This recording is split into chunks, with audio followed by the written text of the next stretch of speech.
ببین داداش من، مشکل ما خدا نیست، مشکل ما آدمایی هن که به نام خدا هر کار دلشون بخواد میکنن. با پول حلال شراب بخور ولی با پول حروم جانماز آب نکش.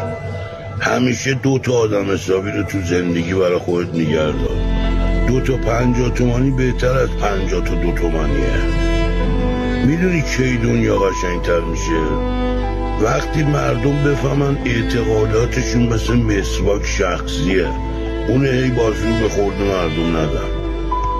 با کسی که خر بودن انتخاب کرده بحث نکن، سوارش شو. بزرگ کسی که دل بزرگ داره، وگرنه پولو که همه دارن، گدا هم داره. بزرگونه که وجود خرج کردنش داشته باشه.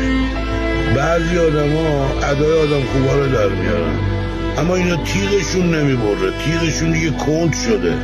اگه تیغشون ببره شمر زل جوشنن. ببین داداشم،